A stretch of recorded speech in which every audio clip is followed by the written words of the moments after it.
Welcome to the masterclass for AI. My name is Leslie. I am your friend, his servant, and your brother. If you are interested in writing your first book and getting it out to the masses, this class is for you. I am a published author and I'm a self published author as well. And I have several books that I've been blessed to write. And I'm going to talk to you tonight about what it takes in order to get the book out and working. And I'm going to show you how to use the tools that are available to you to get your book out using some of the AI tools that we've been able to discover to help us and to get your book published. So I'm very excited about sharing this information with you. And as we go through the webinar, I want you to take notes. If you have some questions, you have comments, feel free to reach out. Let me know what those are, and we'll be more than happy to share with you or I'll respond to you and let you know what those are. And so I'm just uploading some slides here. Yeah, I want to make sure we got them all there. Good, we got them there. And so we'll take that off. So what we're going to do is talk to you about what it takes in order to get your book out. As I said, I am a published author, and my first book was entitled The Office of the Prophet. And I self-published it, and I ran it through Amazon. And I want to tell you, this is just a fact. It's the truth. And I'm being very transparent here. It took me 5.5 years to get the book from my head to my heart and from my heart to the masses. So I am going to talk to you a little bit about that process and that struggle. You may be struggling your own self now about getting the book out now. So a lot of people think about writing a book, and every person that I know that I talk to about writing a book, they think that their life story is the book that they need to write.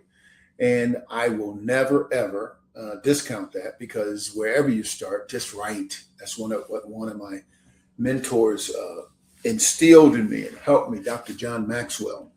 He just really communicated how important it is that you write, and you write every day.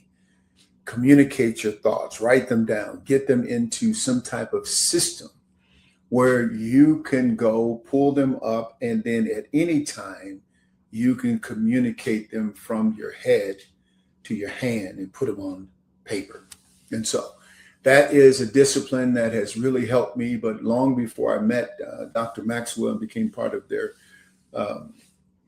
family and the Maxwell model of leadership development, I was just wrestling, and I was wrestling with this for a long time. Like, okay, I know I need to write this book. I know I need to get it out of my spirit.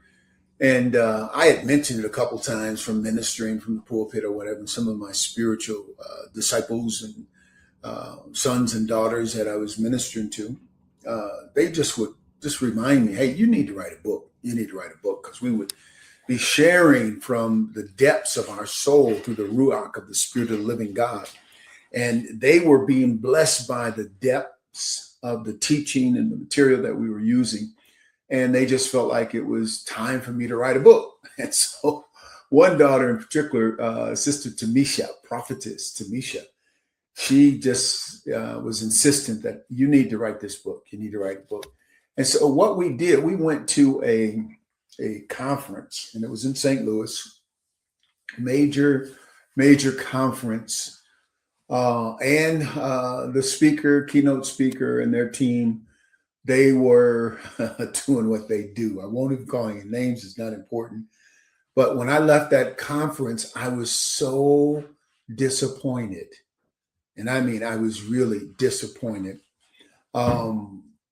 Not the fact that it was a bad conference, quote unquote, but some of the practices that were being used in order to manipulate the crowd and to have the people stand in $1,000 lines. And it was really disgusting. It was absolutely disgusting to me. And at this time, my wife and I, we were going to conferences after conference. We we're going over here and over there, and we were ordained here and ordained there, and licensed here and licensed there, and all this kind of stuff. And we knew we were going to get the secret recipe if we just went to one more conference. At the end of that conference, I told my wife, I said, that's it. We're not going to any more conferences. We had been conference out. We had gotten all the tools and the books and the steps and everything else. And then after that conference, I was like, I'm through with all of that, because I just saw through it, and I just saw the game, game, no game. And I'm from the streets. I'm a product of the streets. And I know when they're playing games with you and when they're in the book or out of the book. And so when I was coming back to Denver, Holy Spirit spoke to me and began to minister to me to write. Write. That's what he said. Write. And as I began to write, I started outlining the chapters of my book. I just had chapters. And let me share this with you, and this may help you. When writing and taking notes, I do a pretty good job of taking notes, but I do it in bullet points. I take my notes in bullet points, and I learn this thought process in the frag orders, military term, frag orders. When you got different troops, every troop has an assignment, and they get the fragment of the whole assignment. They don't get the whole assignment. And so the purpose of writing and taking notes for me, I just get the bullet points, and I'll write down the bullet points, and it triggers the thought. When I read my notes again, it really helps me. So when I started doing my outline, I just started doing frag orders. I just jot down the revelation of the prophet, the audience of the prophet, the origin of the prophet, some of the things that the prophet needs to be aware of, governmental